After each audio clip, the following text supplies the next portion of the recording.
الشيطان الرجيم.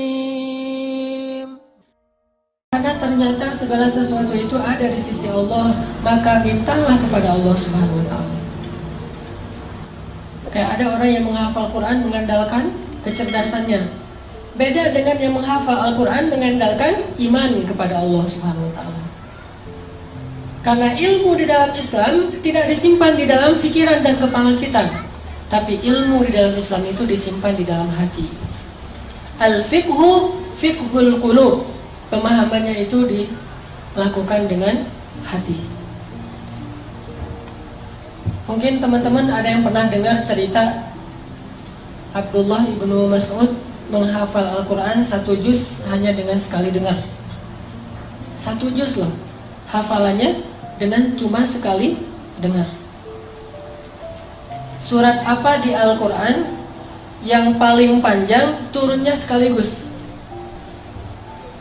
Panjang 1 juz dan turunnya sekaligus. Ada yang tahu? Surat Al-An'am. Surat Al-An'am itu panjangnya sekitar 11 lembar, 1 juz lebih 1 lembar. Dan itu turunnya sekaligus, beda dengan surat Al-Baqarah. Kalau Al-Baqarah panjang 2 juz setengah, tapi turunnya nyicil, berangsur-angsur. Kalau surat Al-An'am 1 juz turunnya sekaligus. Datang Jibril, terus Jibril membacakan surat Al-An'am kepada Rasulullah. Rasulullah dengar aja. Setelah Nabi selesai mendengar, kata Jibril, ya Muhammad, coba kamu ulangi. Diulang oleh Rasulullah dari ayat pertama sampai selesai 1 juz, tidak ada yang salah. Ini kemampuan hafalan Nabi SAW. Udah gitu Nabi ngumpulin para sahabat. Ayo kumpul, halumu ilayya. Ayo kumpul ke sini. Telah turun ayat kepada saya yang lebih saya cintai daripada dunia dan seisinya, yaitu surat Al-An'am yang dibuka dengan kalimat pujian Alhamdulillah. Terus Nabi bacain nih surat Al-An'am 1 juz. Bayangin teman-teman, para sahabat selama mendengar Nabi membaca Al-Quran 1 juz, gak ada para sahabat yang bergerak sama sekali. Gak ada yang bergerak. Sampai para ulama bilang seandainya merpati bikin sarang di atas kepala mereka, jadi itu sarang. Saking khusyuknya. Para sahabat itu mendengar Nabi baca surat Al-An'am 1 juz dan khusyuk. Nggak ada yang bergerak sama sekali. Diam aja dengerin. Lalu ketika Nabi selesai membaca Al-An'am 1 juz, seorang sahabat yang bernama Abdullah ibnu Mas'ud berdiri mengatakan, ya Rasulullah, saya sudah hafal surat itu. Coba, 1 kali dengar langsung hafal. Cuman tawaduknya Rasul, hebatnya Rasulullah itu, Rasulullah nggak bilang, emang kamu doang, saya juga bisa kayak gitu. Rasulullah ngomong kayak gitu. Padahal Rasulullah juga dari Jibril hafalnya sekaligus. Rasulullah malah bilang, oh gitu, coba Abdullah kamu baca. Lalu Abdullah pun mengulang surat Al-An'am dari ayat pertama sampai selesai 1 juz. Tidak ada 1 huruf pun yang keliru. Apa yang membuat Abdullah mudah dalam menghafal Quran? Ternyata bukan karena Abdullah lebih pintar dari yang lain. Standar, semua orang juga punya kelebihan. Allah kasih akal dan memori. Tapi Abdullah ini orang yang selalu mengandalkan Allah, yakin kepada Allah, makanya Allah mudahkan dia dalam mencari ilmu. Saya teringat kata Abdullah bin Mas'ud ketika dia awal-awal belajar Quran. Kata dia, ta'allamnal iman qablal Quran. Kami itu belajar iman dulu sebelum belajar membaca Al-Quran. Sehingga kalau kami membaca Al-Quran, iman kami bertambah. Nanti akan muncul suatu kaum yang belajar Quran sebelum belajar iman. Walaupun mereka membaca sampai 30 juz Al-Quran, imannya tidak bertambah. Belajar iman sebelum belajar Quran. Apa arti belajar iman? Belajar yakin sama Allah. Nih saya nih lagi menghafal Quran. Dan Al-Quran ini adalah firman Allah, kata-kata Allah. Kalau saya pengen mudah menghafal Al-Quran, saya harus minta sama yang memiliki kata-kata ini. Pemiliknya adalah Allah SWT. Berdoa, ya Allah mudahkan saya menghafal Quran. Ya Allah mudahkan saya bertilawah Al-Quran. Allah mudahkan. Jadi bukan hanya mengandalkan kemampuan otak kita, Bukan hanya mengandalkan kemampuan memori kita, tapi andalkanlah Allah dalam segala urusan kita. Mulai dari membaca, belajar ilmu, mengamalkan ilmu, beribadah, bekerja, apapun, andalkan Allah Subhanahu wa ta'ala. Jangan bikin Allah kecewa sama kita. Jangan buat Allah ilfil sama kita. Kalau Allah udah berpaling dari kita, kalau Allah udah unfollow kita nih, itu udah bahaya. Jangan sampai Allah unfollow. Apa unfollow-nya kalau dalam bahasa Al-Quran? Baro'atun minallah. Allah udah gak mau terlibat lagi dalam urusan kita. Jadi orang kalau misalnya mengandalkan Allah, dia akan melihat banyak keajaiban teman-teman dalam hidupnya. Pasti teman-teman sebagiannya mungkin pernah dengar cerita ketika awal-awal dulu saya berangkat Mesir. Itu ngandelin Allah banget tuh. Pulang dari Mesir juga kayak gitu. Dan Allah itu emang suka ngasih kejutan. Yang namanya kejutan, kita nggak boleh tahu duluan. Kalau tahu duluan namanya bukan kejutan. Ini nggak jelas nanti kayak gimana jadinya. Masa saya harus memilih pilihan-pilihan yang belum pasti? Udah, kalau itu Allah ridho, berarti pasti. Kalau pilihan kita itu Allah senang, berarti pasti. Pasti apa? Pasti ditolong. Pasti dikasih keajaiban. Pasti dikasih kebaikan. Itu pasti. Asalkan pilihan kita itu pilihan yang diridhoi Allah. Makanya kalau memilih sesuatu itu, minta ke ustadz atau ke kiai, tanya dulu mana yang Allah suka di antara dua pilihan. Namanya istifta. Setelah istifta, kalau masih galau juga, misalnya ada 5 pilihan. 5 pilihan ini tanya ke kiai, Pak Yai, ini ada 5 pilihan dalam hidup saya. Kira-kira yang Allah ridhoi yang mana nih? Kata Pak Yai, 3 ini nggak baik, tinggal 2 berarti yang Allah ridhoi. Masih galau kan? Baru istikharah. Jadi istifta, baru istikharah. Istifta itu apa? Minta pendapat ulama dulu, mana yang Allah ridhoi.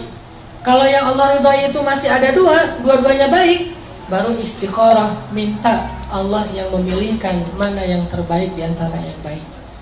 Libatkan Allah. Doa itu harus jadi kebiasaan kita. Ada apapun, doa. Mau garam, minta sama Allah. Garam aja minta kepada Allah. Sebutir beras, minta kepada Allah. Apapun minta kepada Allah. Karena Allah itu emang suka kalau kita meminta kepadanya. Kalau ada orang yang bilang malu banyak minta ke Allah, mending kita beramal aja, gak usah minta. Sesungguhnya para nabi itu suka meminta kepada Allah.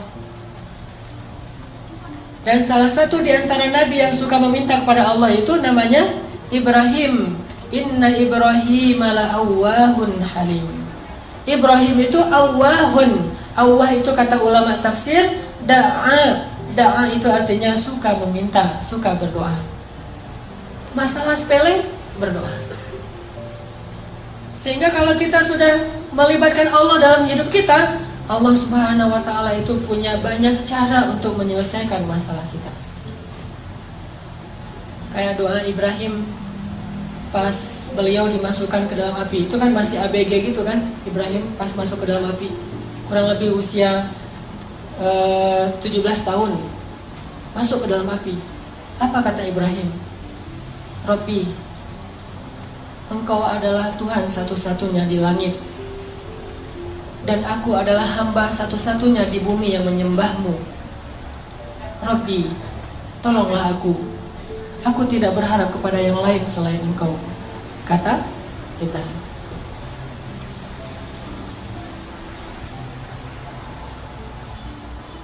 Gimana kata Ibrahim? Robbi, Engkau satu-satunya Tuhan di langit, dan aku satu-satunya hamba yang menyembahmu di bumi. Tolonglah aku tidak meminta kepada selain Engkau. Terus datang malaikat nih. Datang malaikat Jibril. Terus Jibril bilang, ya Ibrahim, mintalah apa yang kamu butuhkan, saya akan bantu. Jibril menawarkan bantuannya. Apa kata Ibrahim? Amma ilaika fala. Kalau kepada kamu, tidak. Saya tidak butuh bantuan siapapun selain bantuan pencipta alam semesta. Jadi kalau kita udah ngelibatin Allah utuh, walaupun dalam hidup kita, teman-teman, boleh kita minta bantu ke manusia, tapi hati kita nggak boleh bergantung kepada manusia. Tangan kita boleh berjabat tangan dengan orang lain, bikin akad gitu. Saya terima nikahnya, akad jual beli gitu ya. Boleh kita berakad dengan manusia secara zahir, tangan kita doang nih yang boleh berakad dengan manusia, tapi hati kita nggak boleh berakad dengan manusia. Hati kita berakad dengan Allah. Hati kita yakinnya kepada Allah. Itu yang dikatakan oleh Ibrahim. Ketika Ibrahim di dalam api mau dibakar nih, Ibrahim mengatakan, Rabbi, Engkaulah Tuhan satu-satunya di langit, dan aku hamba satu-satunya di bumi yang menyembahmu pada hari ini. Tolonglah aku. Kemudian Allah berfirman, Ya nar, kuni bardan wa salaman ala Ibrahim. Wahai api, jadilah engkau sejuk dan menyelamatkan bagi Ibrahim alaihissalam. Ini kalau kita melibatkan Allah.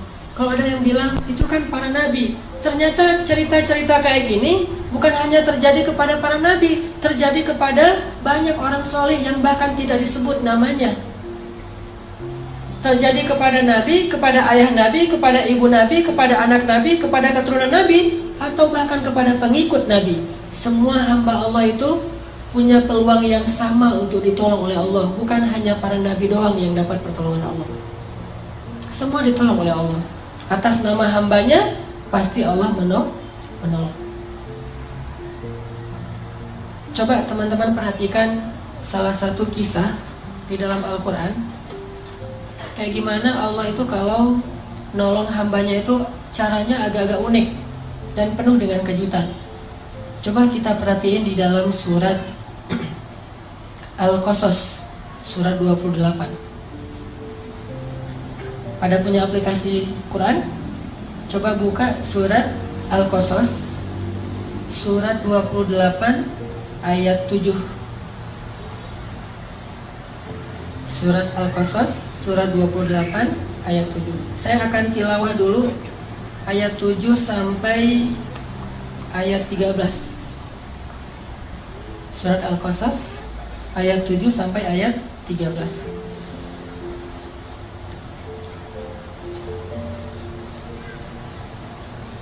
A'udzu billahi minasy syaithanir rajim. Bismillahirrahmanirrahim. Wa auhayna ila ummi Musa an ardi'i fa idza khifti 'alayhi fa'alqihi fil yammi wa la takhafi wa la tahzani Inna radduhu ilayki wa ja'iluhu minal mursalin. Faltaqatahu alu fir'auna liyakuna lahum aduwan wa hazana. Inna fir'auna wa hamana wa junudahuma kanu خاطئين وقالت امرأة فرعون قرة عين لي ولك لا تقتلوه عسى أن ينفعنا أو نتخذه ولدا وهم لا يشعرون وأصبح فؤاد أم موسى فارغا إن كادت لتبدي به لولا أن ربطنا على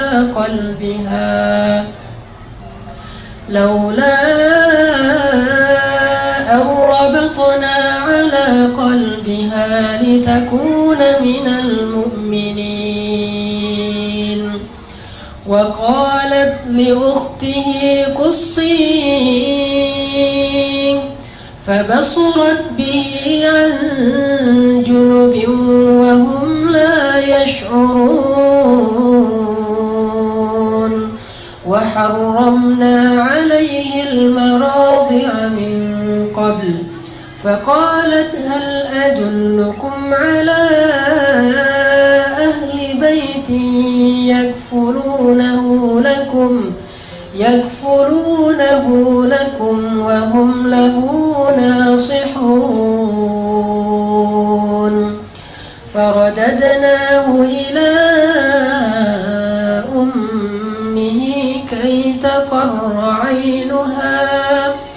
كي تقر عينها ولا تحزن ولتعلم أن وعد الله حق ولكن أكثرهم لا يعلمون. Sadaqallahul Azim. Teman-teman yang dirahmati Allah Subhanahu wa taala. Jadi ceritanya itu kita tahu kalau Fir'aun bikin peraturan, orang-orang Bani Israel itu nggak boleh ngelahirin anak laki-laki. Kalau ada bayi laki-laki yang lahir dari suku Bani Israel atau suku budak waktu itu akan langsung dibunuh oleh Fir'aun. Sebab Fir'aun bermimpi nanti akan muncul laki-laki Bani Israel yang akan menggulingkan kekuasaan Fir'aun. Diberlakukanlah peraturan ini. Setiap ada kelahiran diperiksa sama tentara Fir'aun, diculik, diambil paksa, kemudian dibenamkan di dalam pasir. Kemudian dilemparkan ke dalam sungai Nil. Kemudian diberikan kepada serigala. Kemudian disembelih hidup-hidup. Kemudian diberikan sebagai makanan singa di dalam kandang singa milik Fir'aun. Semua bayi Bani Israel itu dibunuh. Sampai akhirnya setelah sekian tahun laki-laki Bani Israel itu banyak yang sudah wafat karena udah tua, yang bayinya juga dibunuh, terjadilah kelangkaan. Susah mencari laki-laki Bani Israel. Sedangkan orang Mesir butuh laki-laki Bani Israel sebagai budak untuk bekerja, buat piramid, menggembala ternak-ternak mereka, jadi tentara-tentara dari para golongan budak. Setelah generasi laki-lakinya habis, akhirnya Bani Israel hanya bisa mengandalkan perempuan. Dan pastinya tidak bisa maksimal seperti laki-laki karena tenaga laki-laki lebih kuat dari perempuan. Walaysa dzakaru kal unsa. Barulah Firaun mengevaluasi kembali peraturannya, terus dia ganti. Yang tadinya setiap kelahiran bayi laki-laki dibunuh, sekarang diganti. Setahun boleh melahirkan bayi laki-laki, setahun lagi gak boleh. Tahun ganjil kalau lahir laki-laki, bayi laki-laki itu selamat. Tahun genap dibunuh, selang-seling. Dan qadarullahnya Harun lahir di tahun ganjil, sehingga dia selamat, kakaknya Musa. Sedangkan Musa lahir di tahun genap. Pas Musa lahir, anak laki-laki, ibunya langsung khawatir, tahun ini gak boleh melahirkan anak laki-laki. Langsung dicari sama tentara Firaun.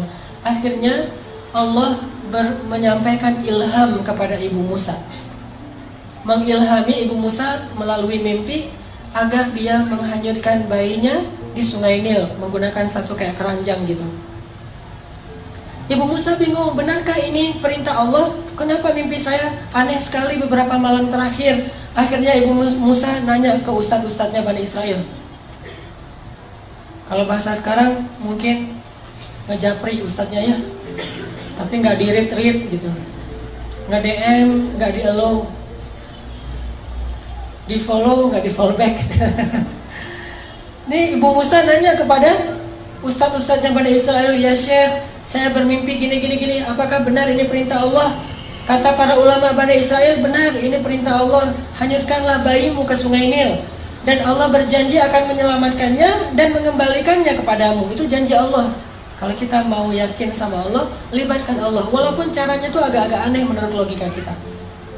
Aneh gak sih? Bayi baru lahir, kesayangan ibunya karena bayi Musa itu bayi yang sangat menakjubkan.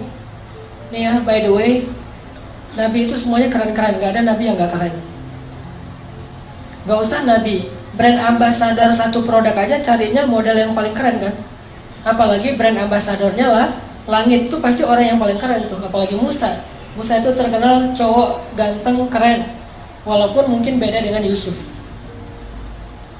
Saking gantengnya Musa, saking kerennya Musa, orang Bani Israel itu kepo. Musa itu kan kalau pakai baju selalu baju panjang, kemudian ketutup semuanya. Padahal kan tubuh laki-laki bagian mungkin sampai perut itu bukan aurat. Perutnya bukan aurat, dadanya bukan aurat, lengannya bukan aurat. Tapi Musa itu menjaga, walaupun bukan aurat, kalau untuk Musa mungkin bisa jadi aurat. Saking kerennya badan Musa. Kalau saya mungkin pas lagi tawaf umrah kan suka pakai pakai ihram, kadang-kadang kelihatan lengannya biasa aja. Tapi kalau kelihatan lengannya Musa, itu cewek-cewek, keren, Musa tubuhnya keren banget gitu. Sehingga Musa tuh kalau pakai baju selalu baju panjang. Sampai Bani Israel saking keponya sama Musa, mereka fitnah Musa dengan bilang, tahu nggak kenapa Musa itu pakai baju panjang terus? Gak pernah kelihatan lengannya, apalagi badannya gak pernah kelihatan. Kenapa? Karena tubuh Musa itu banyak kudis katanya. Banyak penyakit kulit katanya. Posting di mana-mana, viral. Jadi diomongin di antara Bani Israel, Musa penyakit kulit, hashtag posting. Direpost sama Bani Israel. Karena udah viral, semua orang ngomongin fitnah terhadap Musa. Akhirnya Allah Subhanahu wa Ta'ala menunjukkan pembelaannya kepada Musa. Itu nanti disebutnya di akhir surat Al-Ahzab. Suatu hari Musa lagi mandi di sebuah kayak sumur gitu, sumur tertutup. Musa lagi mandi di situ, bajunya ditaruh di atas batu. Jadi buka baju, taruh di atas batu, hanya pakai celana mandi. Ternyata diam-diam batu itu pindah. Allah yang suruh, batu pindah loh. Oh ya, pindah dia. Batunya pindah. Pas Nabi Musa beres mandi, cari-cari bajunya mana nih? Ternyata batunya udah pindah. Dideketin sama Musa. Gak bisa dia diraih karena Nabi Musa gak pakai baju, hanya pakai celana. Akhirnya Nabi Musa pakai galah gitu, ngambil bajunya di atas batu. Ternyata pas mau diambil pakai galah, batunya lari. Ini luar biasa. Dan ini kisah nyata disebutkan di Al-Ahzab. Dan tafsirnya juga demikian. Batunya lari tuh. Pas batunya lari, Musa kan bingung. Akhirnya ngejar batu. Thawbi hajar, bajuku dibawa lari batu, bajuku dibawa lari batu. Ngejar aja. Terus kejar-kejaran, batu Musa. Kemana larinya si batu? Larinya ke pasarnya Bani Israel. Jadi anak-anak Bani Israel lagi main skate gitu, batunya lewat. Kirain tadi itu obstacle buat nge-trick sama anak-anak skate. Lagi pada main BMX ya, lagi bani bang gitu, lagi pengen nge-trick, lewat batu. Ada anak-anak Bani Israel lagi nongkrong gitu, lagi ngopi-ngopi, batu lewat, Musa lewat. Heran, semuanya ngelihat tubuh Musa yang gagah. Sengaja tuh Allah berfirman ke batu supaya larinya di antara orang ramai. Tempat mainnya anak muda, nanti di alun-alunnya Bani Israel. Pokoknya keliling aja, keliling kota. Jadi Musa jadi kayak indoor runners gitu, keliling sambil lari dengan tubuhnya yang keren. Sehingga Bani Israel semuanya, lo bawa HP nggak? Ambil kamera. Jadi trending topik, Musa ternyata tubuhnya keren banget. Baru berhenti di tengah pasarnya Bani Israel.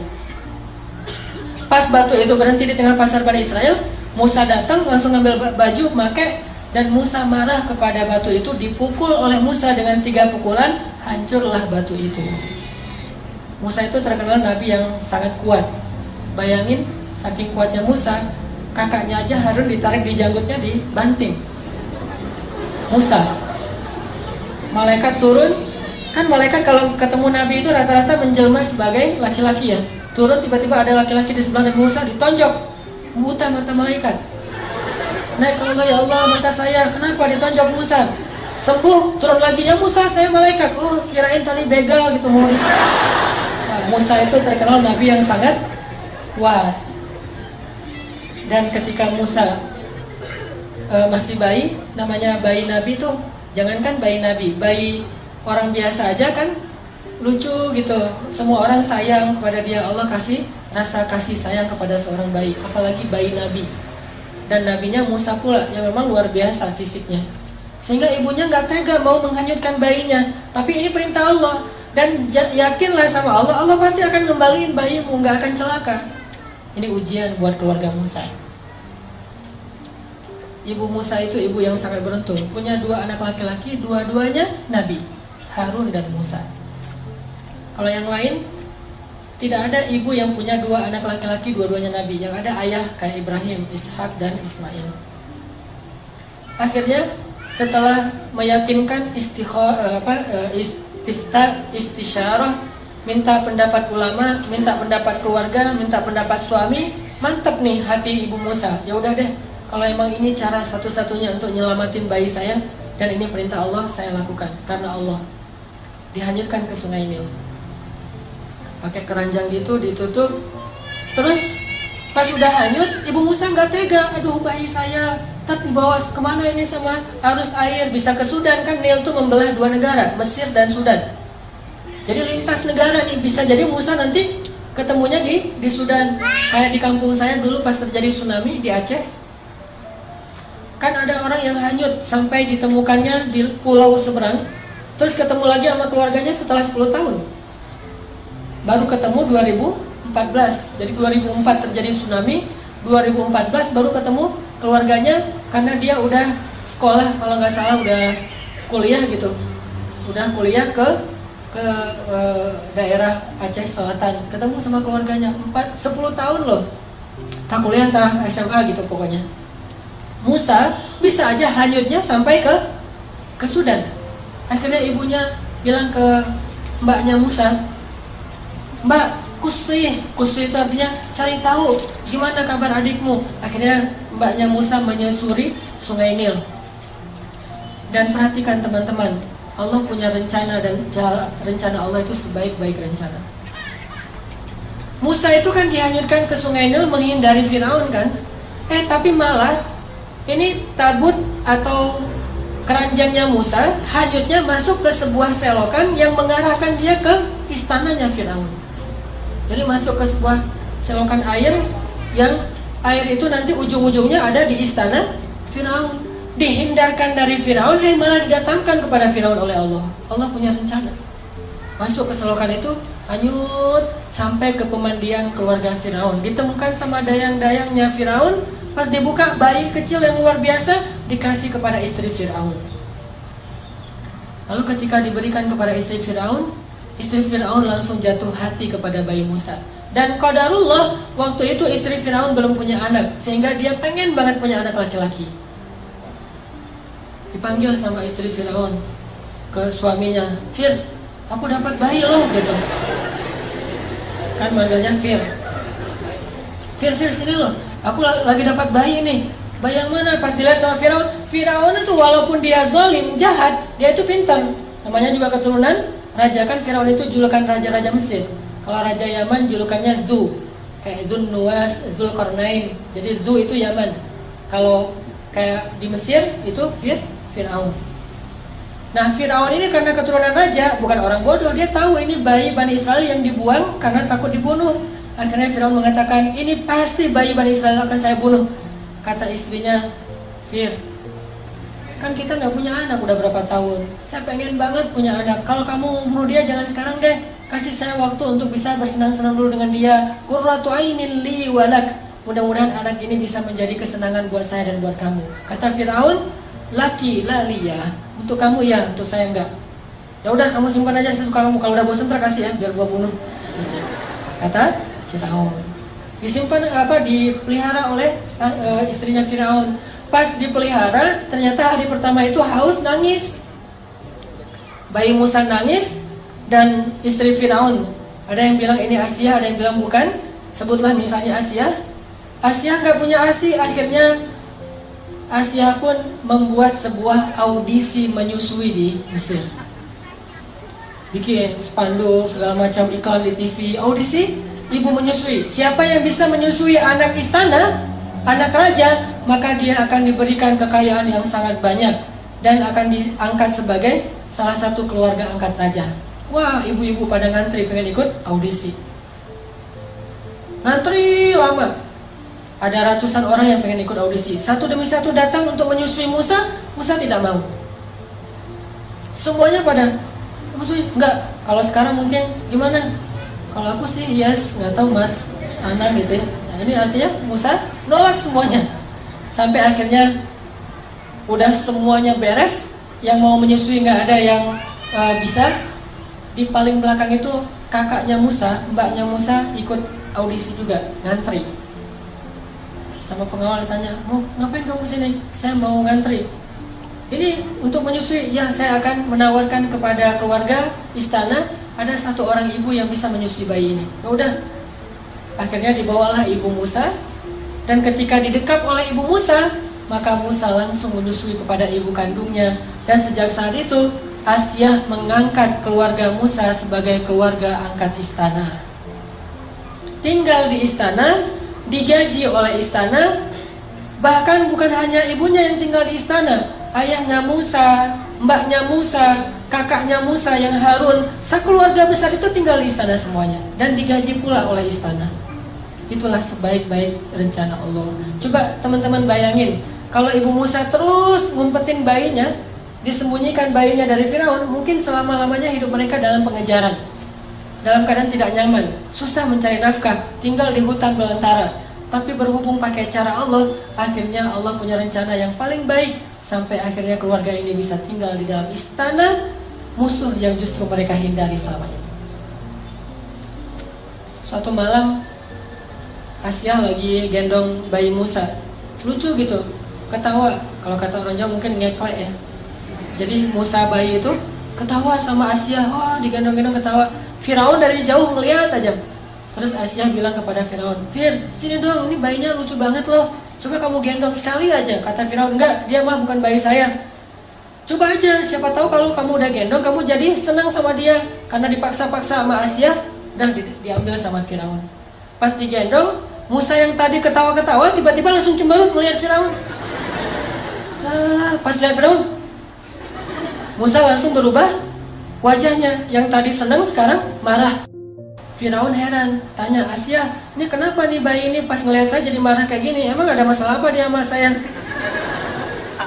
Kata Asyah, mungkin belum kenal, coba kamu dekap lebih dekat lagi. Didekap lebih dekat lagi, pas udah dekat, maka Musa pun menarik jenggotnya Firaun sekeras mungkin sampai tercabut banyak dari jenggotnya Firaun dan berdarah. Tarik sama Musa.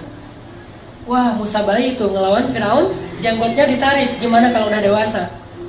Ini kekuatan Musa. Akhirnya pas jenggotnya Firaun ditarik, Firaun emosi dilempar bayi Musa.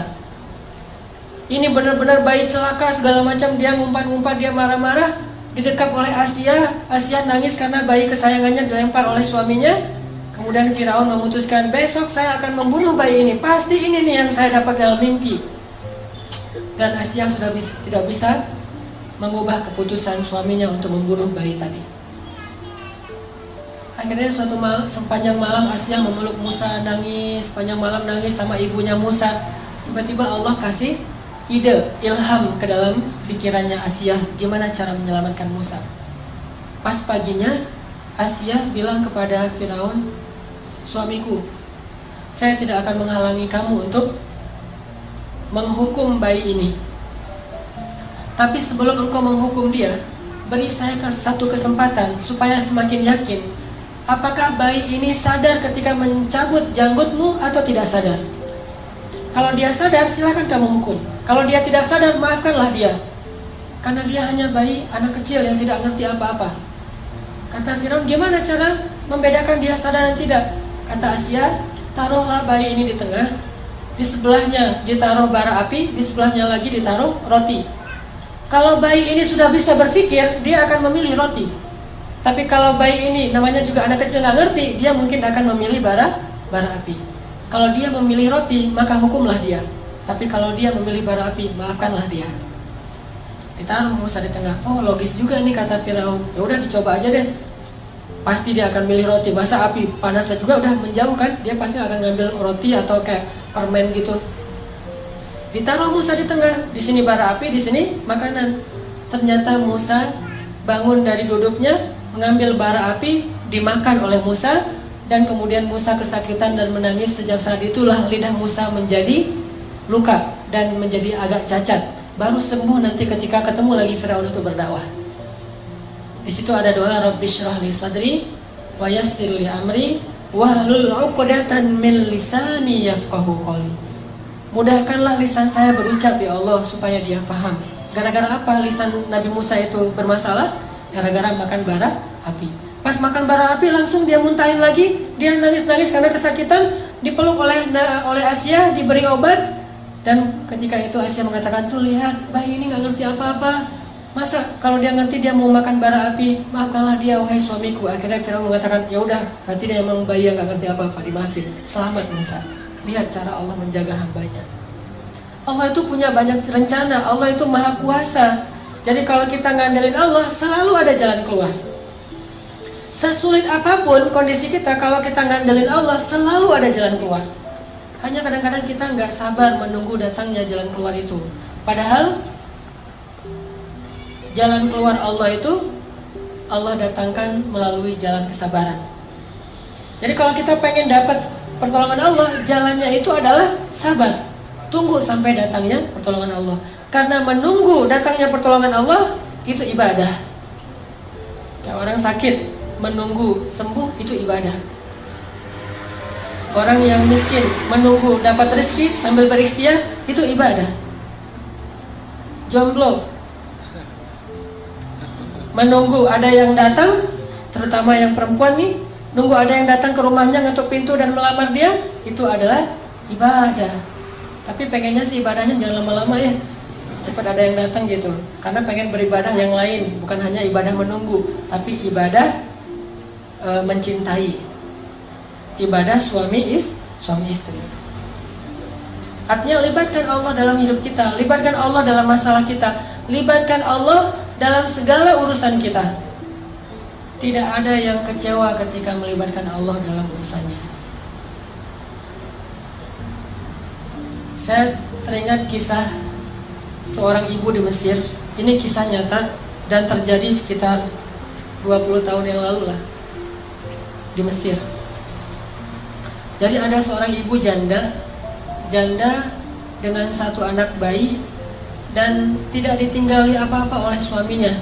Suaminya meninggal dalam keadaan miskin.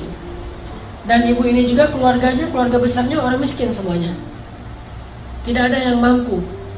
Akhirnya setelah dia menjadi janda, dia kerjanya ganti-ganti. Kadang jadi pembantu di rumah orang, kadang di pasar, segala macam. Pokoknya nggak punya pekerjaan tetap untuk bisa menafkahi bayinya. Baru sekitar sebulan ditinggalkan suaminya, bayinya sakit keras, panas tinggi, panas luar biasa. Terus panas tinggi mau dibawa ke rumah sakit, nggak punya biaya, beli obat aja nggak ada duit, makan aja belum hari itu. Hanya dikasih minum air putih, dikompres, kasih minum air putih, dikompres, sambil menangis. Bayinya terus menangis panjang hari. Sampai malam hari bayinya berhenti menangis karena sudah lelah. Capek seharian nangis, akhirnya ketiduran. Bayinya tidur. Ketika bayinya tidur jam 12 malam, ibu ini dalam keadaan bingung. Beliau kemudian berwudu, kemudian sholat 2 rakaat. Setelah selesai sholat 2 rakaat, ibu ini berdoa kepada Allah, Rabbi, saya ini adalah perempuan yang tidak punya wali, tidak punya suami, tidak ada yang menafkahi saya. Sedangkan saya punya seorang anak dan dia sekarang sakit. Suami saya baru meninggal. Dia curhat sama Allah. Jadi kalau kita doa sama Allah tuh curhat dulu, jangan to the point. Ya Allah minta ini, minta itu. Curhat dulu kayak Nabi Zakaria. Kayak gimana doa Nabi Zakaria?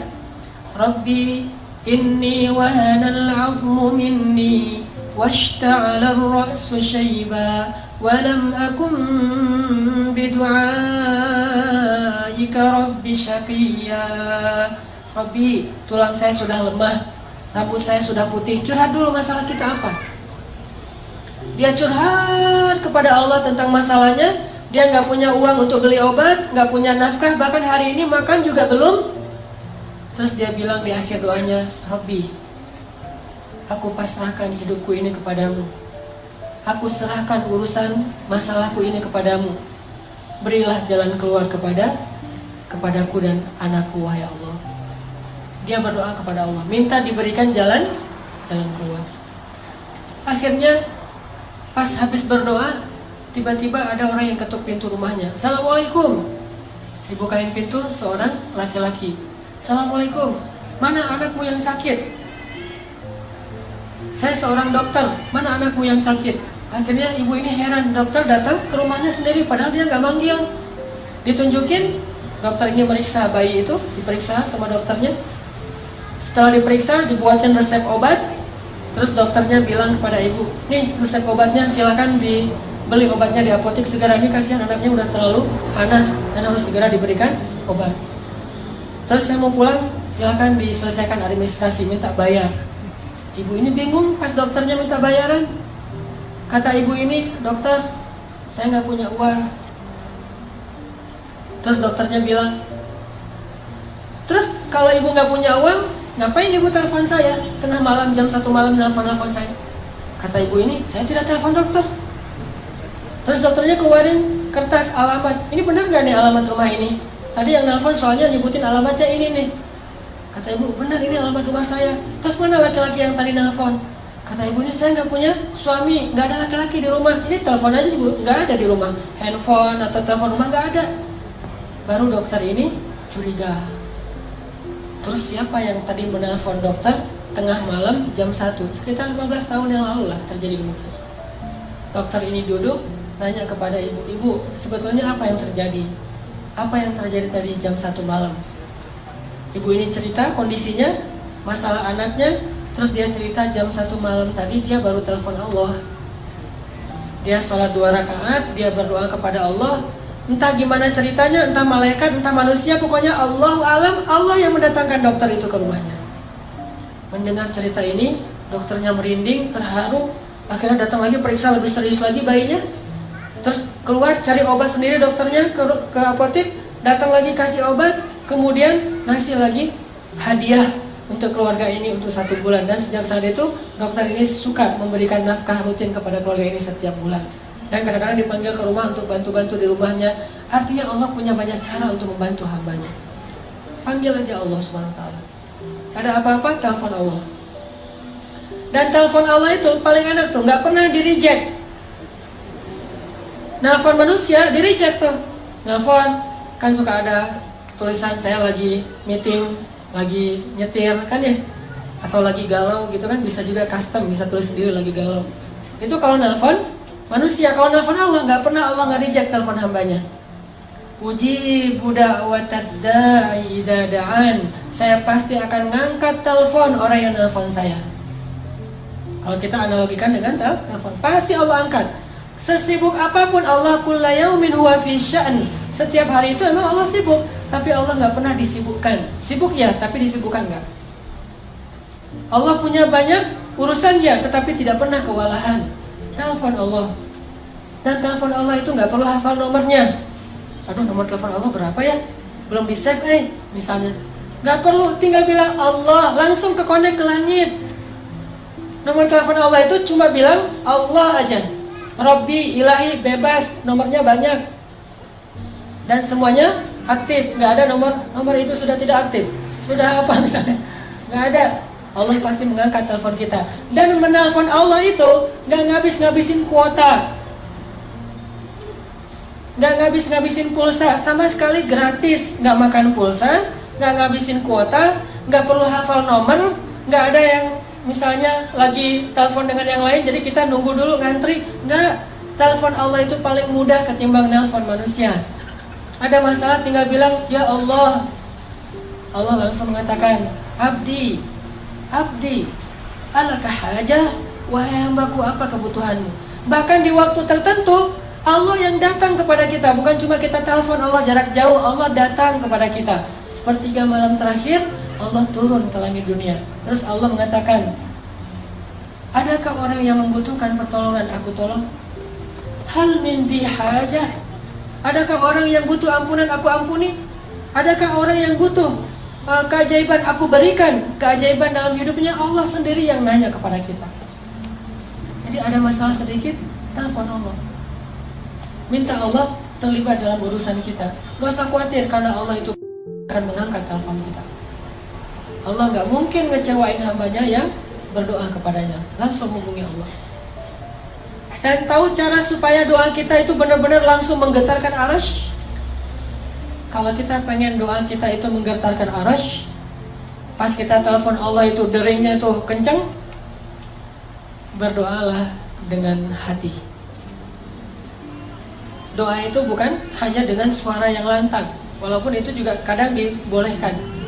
Tapi ada doa yang suaranya lirih, tapi arasy di langit itu bergetar. Doa siapa? Yang pelan banget, tapi arasnya bergetar. Doa Nabi Yunus alaihissalam.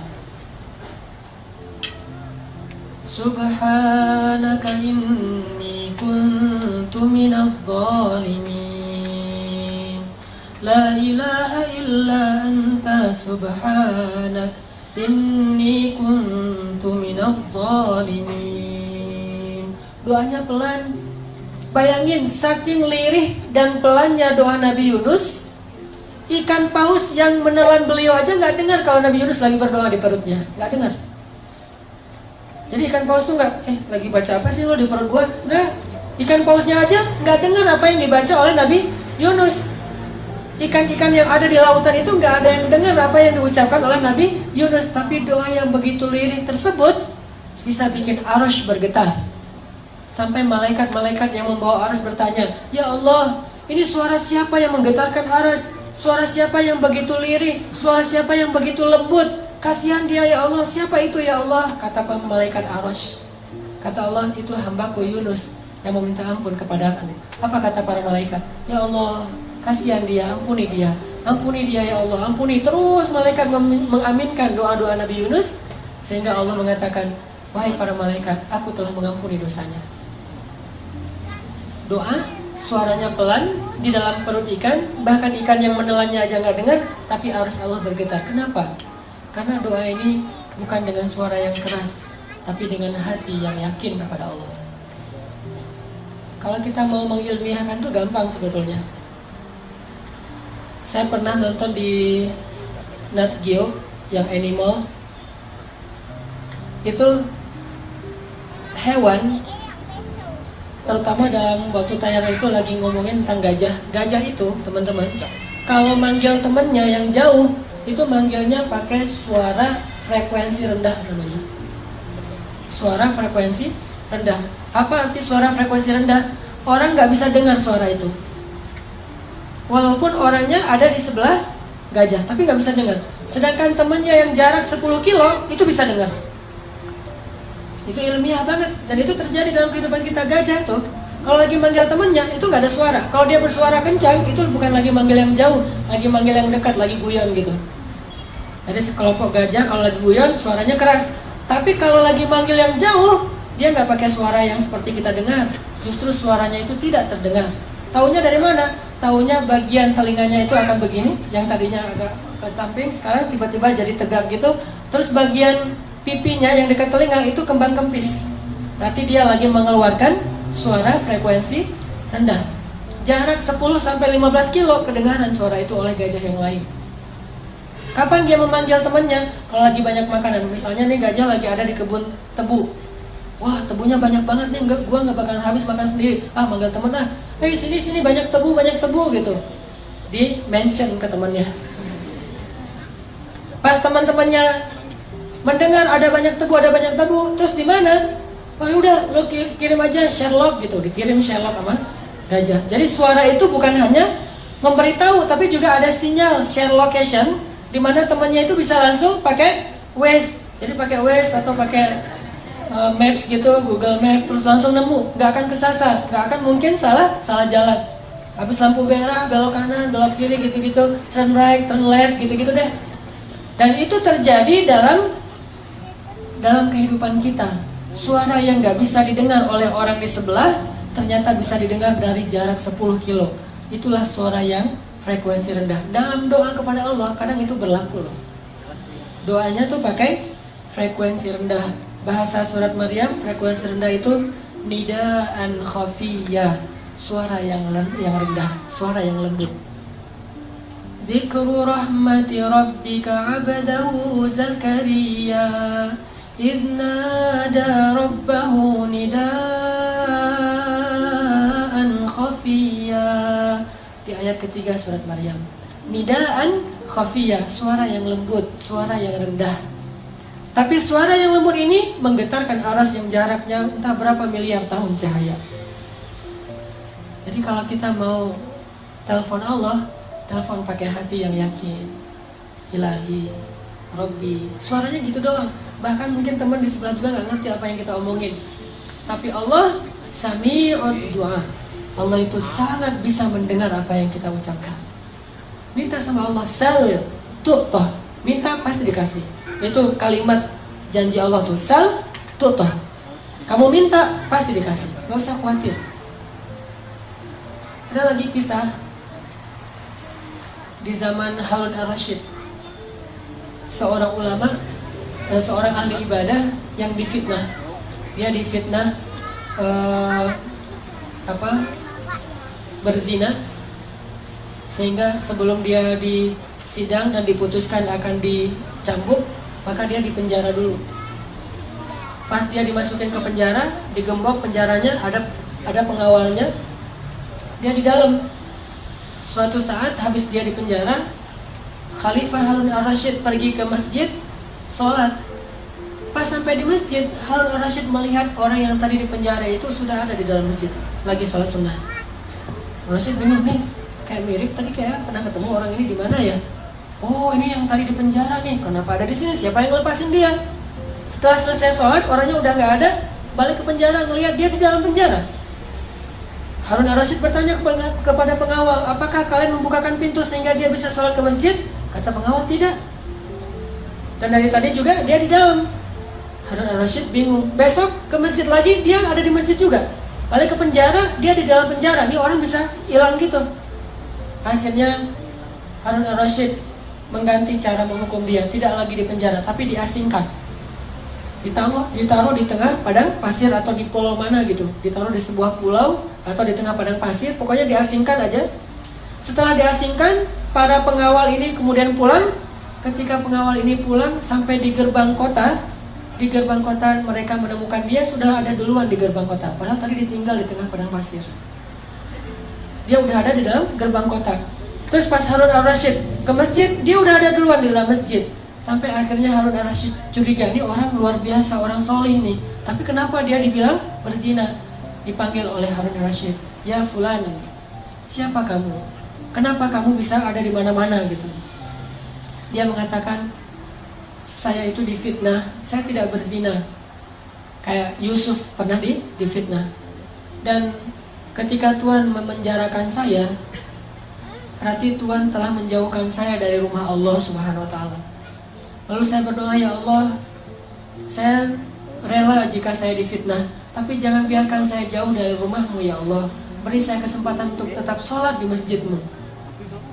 Sehingga akhirnya entah gimana ceritanya, pokoknya dia bisa sholat di masjid aja. Balik lagi ke penjara, sholat lagi ke masjid, balik lagi ke penjara, tanpa harus membuka gerbang penjaranya. Dan ini kisah nyata terjadi di zaman Harun ar-Rasyid. Akhirnya orang ini dibebaskan, dan Harun ar-Rasyid juga belajar tentang ketaatan kepada Allah dari orang ini. Artinya kalau orang melebarkan Allah, banyak hal-hal yang ajaib, surprise terjadi dalam hidupnya. Kalau kita nggak percaya, itu alasan kenapa keajaiban tidak terjadi dalam hidup kita. Begitu kita ragu, tidak ada keajaiban. Keajaiban itu hanya Allah berikan kepada orang yang yakin 100% kepada Allah. Kalau ada masalah, minta sama Allah. Saya pernah beberapa kali, mungkin teman-teman juga pernah ngalamin pengalaman spiritual pribadi. Kayak misalnya kehilangan sesuatu. Saya tuh dulu pernah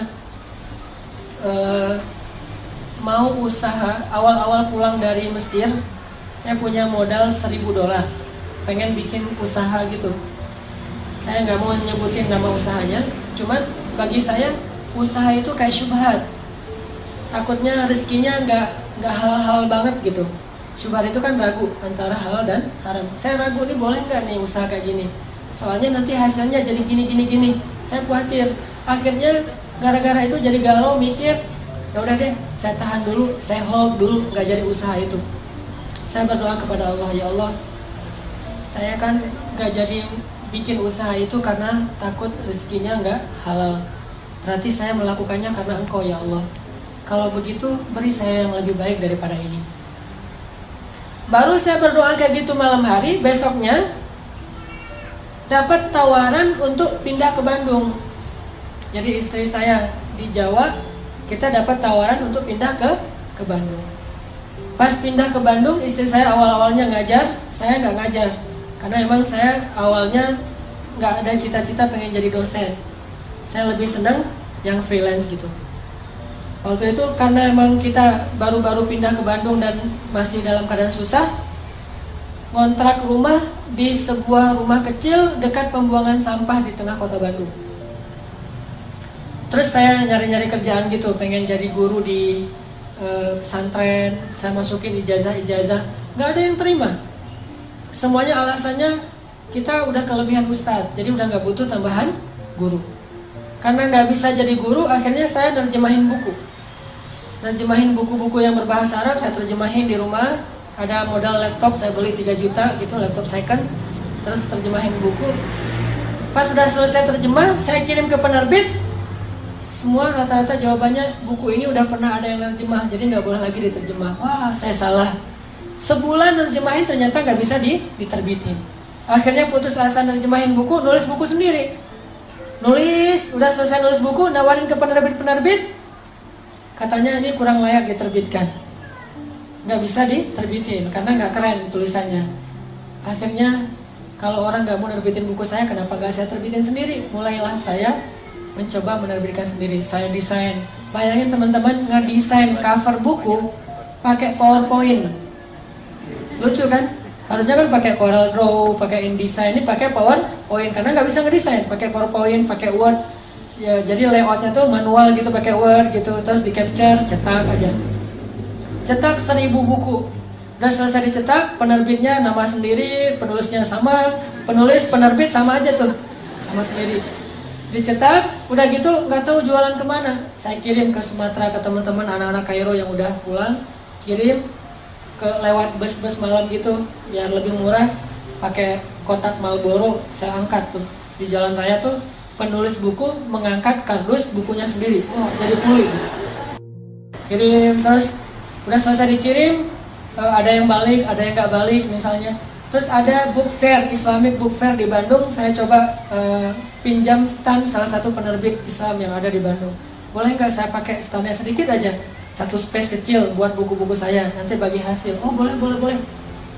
Udah, saya bawa buku saya pakai baju kaos gitu, saya taruh buku di situ.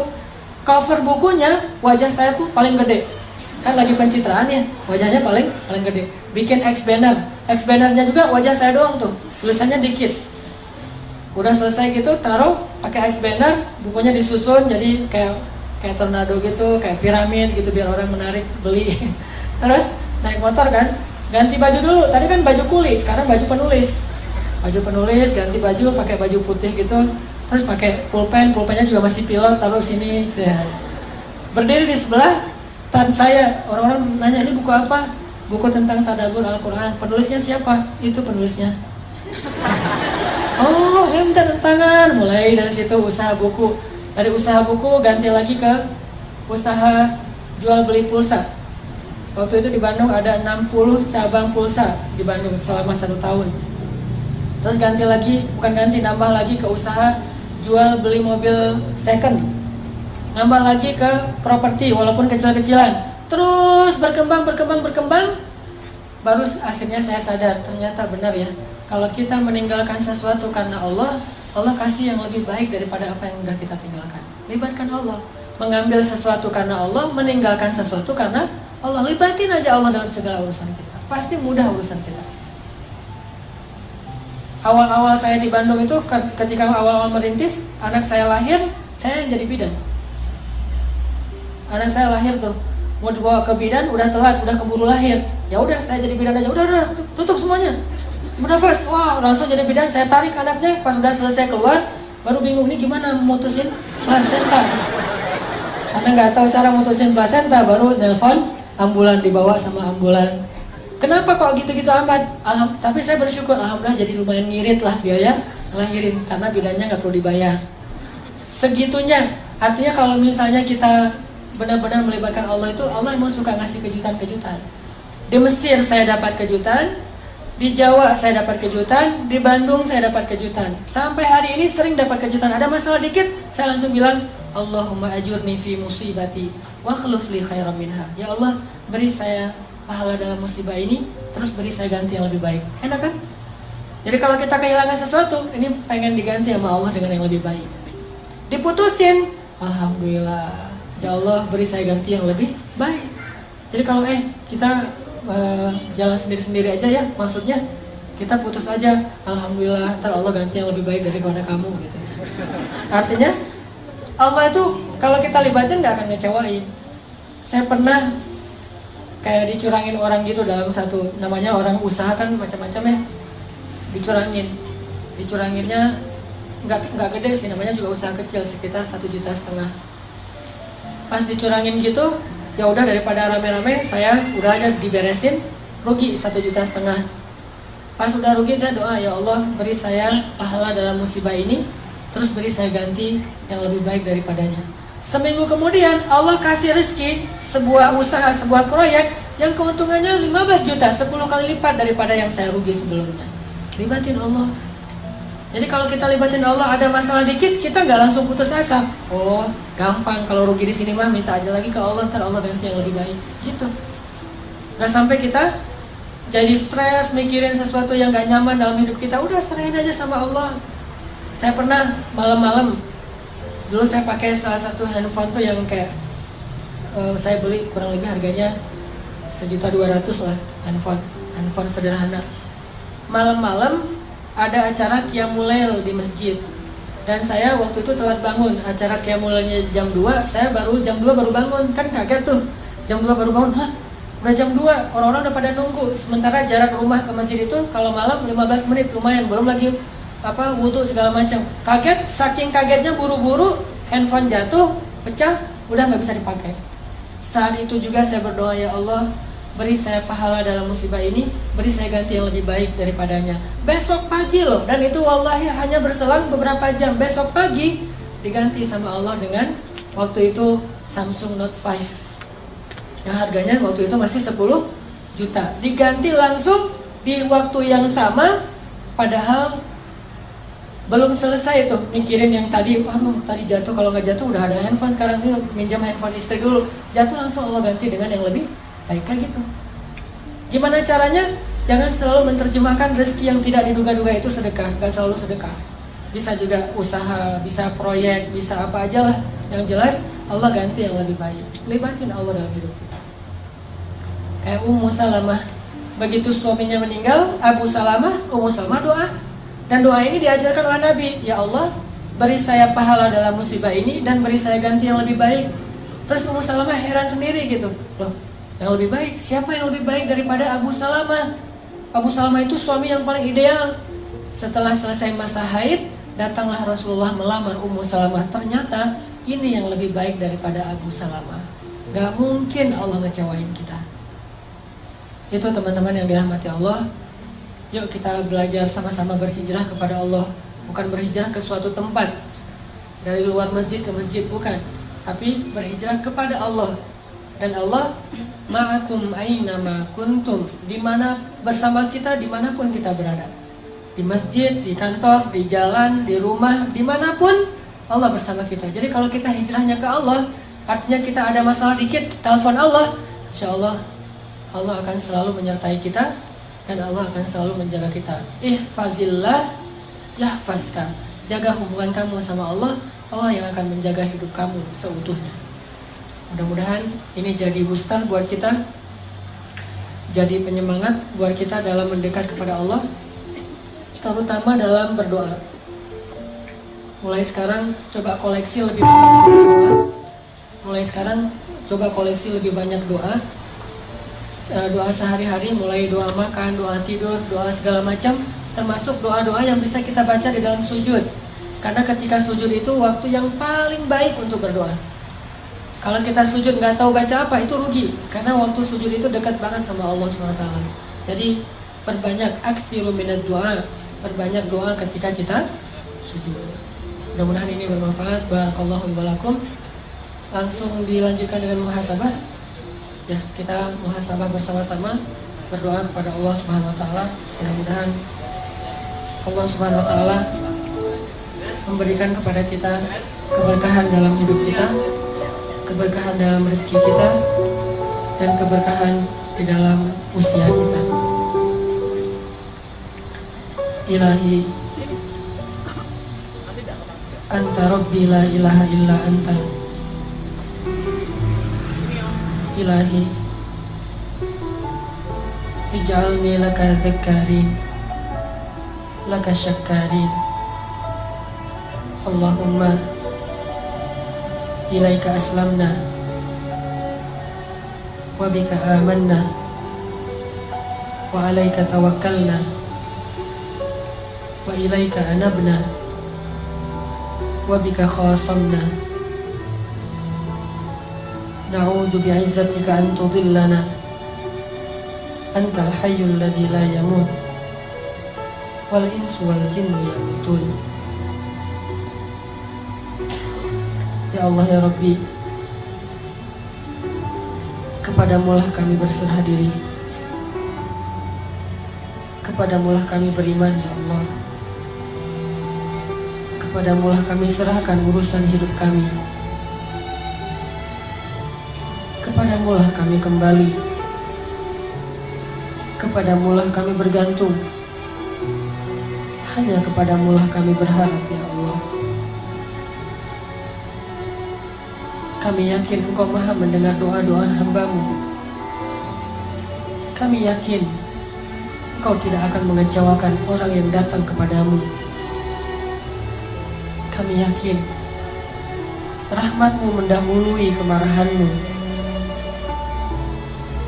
Kami yakin karunia-Mu maha luas. Kami yakin Engkau maha pemaaf ya Allah. Kami yakin Engkau maha pemurah ya Allah. Karena dengan kemurahan-Mu lah kami mendapatkan kebahagiaan dalam hidup ya Allah. Hidup kami adalah kemurahan-Mu ya Allah. Hidup kami adalah rahmat-Mu ya Allah. Hidup kami adalah anugerah dari-Mu ya Allah. Engkau maha segala-galanya. Semua kebaikan ada di tangan-Mu ya Allah. Semua kebaikan ada di dalam genggaman-Mu ya Allah. Ilahana, hari ini kami berkumpul, bersimpuh di sini. Kami memohon ampunan dari-Mu ya Allah. Tidaklah kami melangkahkan kaki kami dari rumah kami ke sini kecuali karena kami mengharapkan ridha-Mu ya Allah. Tidaklah kami melangkahkan kaki kami ke sini kecuali karena mengharapkan ampunan-Mu ya Allah. Tidaklah kami melangkahkan kaki ke sini kecuali mengharapkan rahmat-Mu ya Allah. Ampunkanlah dosa-dosa kami ya Allah. Rahmati kami ya Allah. Lindungi kami dari godaan syaitan dan hawa nafsu ya Allah. Janganlah Engkau biarkan kami kembali terjatuh di lubang yang sama ya Allah. Jangan Engkau biarkan hati kami condong kembali kepada dosa-dosa setelah Engkau beri petunjuk ya Allah. Janganlah Engkau biarkan kami kembali kepada masa lalu saat kami masih jauh dari-Mu ya Allah. Bantu kami dalam proses hijrah kami ya Allah. Bantu kami dalam perjalanan hijrah kami ya Allah. Bimbing kami ya Allah. Kuatkanlah hati dan azam kami ya Allah. Istiqomahkanlah amal kami ya Allah. Ilahana, kami memohon kepadamu ridha-Mu ya Allah dan juga surga-Mu. Kami juga berlindung kepadamu dari kemarahan-Mu dan neraka-Mu ya Allah. Ridhoilah kami ya Allah. Golongkanlah kami termasuk ahli surga-Mu ya Allah. Jangan Engkau murka kepada kami karena dosa-dosa kami ya Allah. dan jangan pula Engkau masukkan kami ke dalam neraka-Mu ya Allah. Ilaha, ajarkan kami untuk terus beriman kepadamu. Ajarkan kami untuk terus mengerti mana yang halal dan haram dalam agamamu. Ajarkan kami cara mendekat kepadamu ya Allah. Ajarkan kepada kami ilmu yang Engkau ajarkan kepada orang-orang soleh di antara kekasih-Mu. Ilahana, beri kami ilmu yang bermanfaat.